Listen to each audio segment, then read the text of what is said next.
Welcome back to the stream. Welcome back to another video.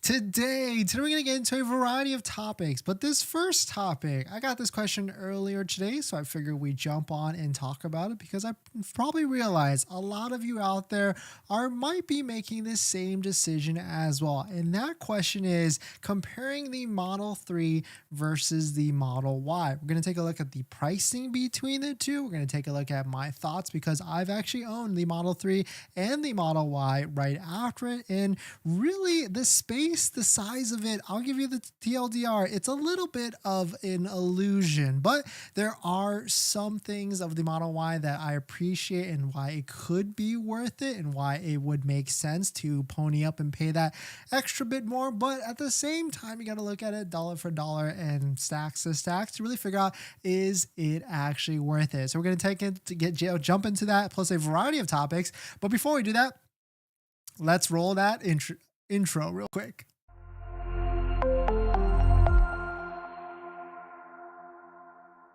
All right, so thanks for watching another stream. Thanks for watching another video. My name is Dennis, and I love talking about Tesla hacking, as I like to call it, but basically just getting the best deal on Tesla at the best financing rate. So definitely hit that subscribe if you're interested. And today's video is actually sponsored by my Patreon link down below in the description, where you can support the channel and get access to the ultimate Tesla buying guide out there with all the best interest rates for financing your Tesla.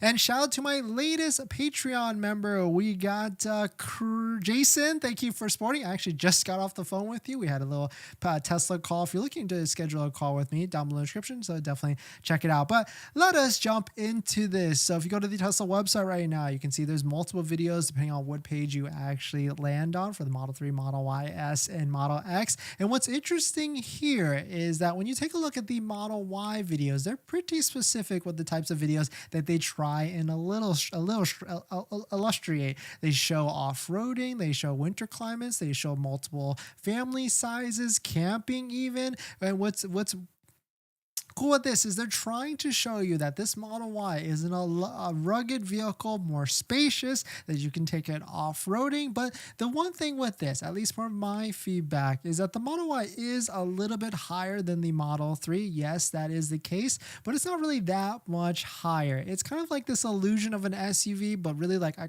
like to call it like an E-SUV, kind of like the Ford Mustang Mach-E as well. And it's not as high as a traditional or other SUVs. I'm thinking like Toyota RAV4s are higher, Lexus NXs, a ton of other vehicles sit a little bit higher. And when vehicles sit that much higher, there comes a little bit of a comfortability with it on top of that. Because the Model 3 is a lot lower than the Model Y, the Model 3 could be seen as a little bit more harsher with the suspension and things like that. And so, yes, the Model Y is bigger than the Tesla Model 3, but at the same time, are you really getting that much more space with the Model Y versus the Model 3? I like to call it like a little bit of an illusion because it's almost like the same amount of sizing in terms of trunk. You get a little bit more on like the higher end of the trunk, but at the end of the day, I do think that the Model Y is a better purchase because it's more people want it. It's a bigger car. It's more usable space.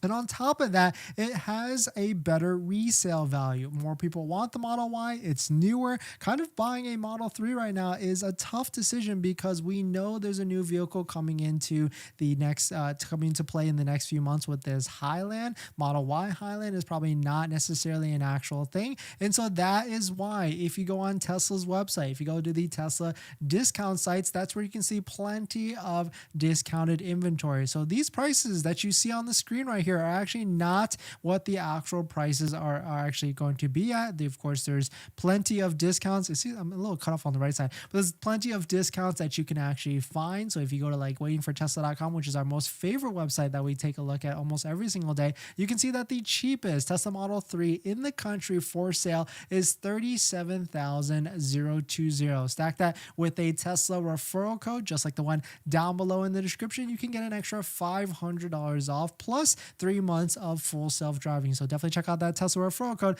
down below in the description. But I wanted to take a look. I wanted to see at both the Model 3 and Model Y. I went through every single inventory page because I wanted to see what is the cheapest vehicle on both sides that you can get for all 3 trims of the Model 3 and all 3 trims of the Model Y. I wanted to stack them both up next to each other, of course, factor in that $7,500 federal tax credit to see like what is the actual difference that you're going to be spending out of money between the 2 vehicles. And so here it is on the screen. We can blow it up really quickly. You can see we've got the standard range on the, or we got the Model 3 all on the left side, and we got the Model Ys all on the right side. So we've got standard range, long range, and of course, performance. The big things, of course, the big difference between the standard range variants is that on the Model 3 side, the Model 3 standard range is a rear wheel drive, and on the Model Y side, the Model Y standard range is an all wheel drive. So if you're in an area that if you get snow, different types of climates, then a Model Y standard range all wheel drive would probably make the most sense for you. And I actually recommend that the Model Y standard range makes the most sense for a lot of people, especially if you have a home charging setup. If you don't have a home charging setup, then that of course is a different story completely. If you have to rely on public chargers or even Tesla superchargers, that is definitely a completely different story because Tesla supercharging is pretty expensive and essentially can add up a lot on the cost. It's almost like driving a hybrid vehicle at the end of the day. So take a look at some of these differences. You can see there's big price swings between some of these vehicles. You can see Model 3 standard range rear wheel drive. These prices are the lowest prices that are found in inventory. So they're factoring demo discounts, any sort of inventory discounts that could be there. And so the cheapest Model 3 standard range rear wheel drive is $37,020, factoring in that $7,500 federal tax credit. And the lowest price is actually $29,520. The most inexpensive Model Y standard range all-wheel drive is $47,650 at the moment, factoring that $7,500 federal tax credit, and that gives you a purchase price of $40,150. And so taking a look at standard range versus standard range, I'm not sure I could recommend to someone and tell them that if there's someone comparing between the both of those, I don't know if I could recommend spending an extra $10,000 or almost $11,000 more between the Model 3 standard range and the Model Y all-wheel drive. I'm not sure if there's actual $10,000 in value there. I mean, yes, it's all-wheel drive, and yes, it's a bigger car, and yes, it's a little bit more comfortable, but I'm not sure if it's $10,000 more comfortable, especially in places like California where you don't really need that all-wheel drive at all, or even maybe even Texas or other Florida even. So I don't know if you agree with me on that, but $10,000, or really, what is this, 30% of the purchase price of the vehicle, or even 20%, that is a big pill to swallow to go from standard range Model 3 to standard range all-wheel drive. So taking a look at that, maybe you agree with me, maybe you don't, but that is definitely a huge difference between the two. Taking a look at long range variants, though, that seems to be more in line with what I could swallow, the pill that I could swallow at the end of the day. So Model 3 long range at a $45,350 price, factoring the $7,500 federal tax credit, brings it to $37,850. Long range variant for the Model Y, $48,980. This, of course, again, is the cheapest price in the inventory, factoring that $7,500 federal tax credit, brings it to a price of $41,480. So a difference of $3,630, I can get on board with that. That's like less than 10%, maybe even 7 to 8% difference. And I could agree that you're getting 7 to 8% more valuation by going from a Model 3 to a Model Y from the long range variant. Performance, I would say probably about the same thing. It's about a $4,000 swing between the both of them, and I could get on board with that as well. But the big thing here that hasn't been talked about as much, and that has been talked about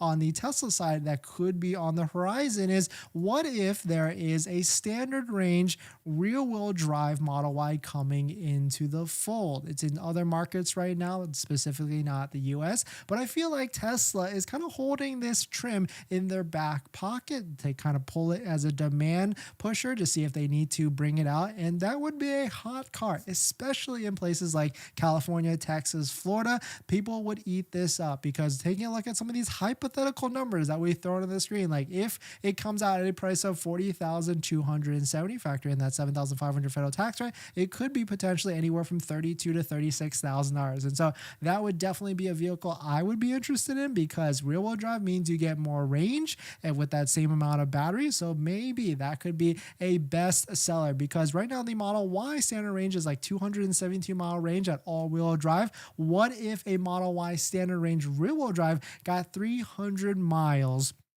in that perfect shape of a vehicle and got that rear-wheel drive mile range? So definitely some pretty interesting stuff. Let me know what your thoughts on it. Of course, both of these prices, or all these prices, can be sweetened and gotten a little bit better if you use a Tesla referral code down below in the description. Because if you use a Tesla referral code down below in the description, you can get anywhere from $500 to $1,000 off. So the step here is click open the referral code link down below in the description first, then head on over to waitingfortesla.com, click on the reserve, make sure you get this green check mark that shows that it's linked up, and then you can go ahead, place the deposit, and get that $500 off plus 3 months of full self-driving. So thank you to everybody that's used our Tesla referral code in the past, and thank you to everybody that's used our Tesla referral code in the future. But definitely some pretty interesting stuff. Let me know what your thoughts on it. We're going to jump into the next topic, but before we do that, this video is actually sponsored by my Patreon link. Down below in the description is the Patreon link. Support the channel and get access to the ultimate Tesla buying guide out there with all the best interest rates for financing your Tesla, all better than Tesla financing. So definitely check it out. Patreon link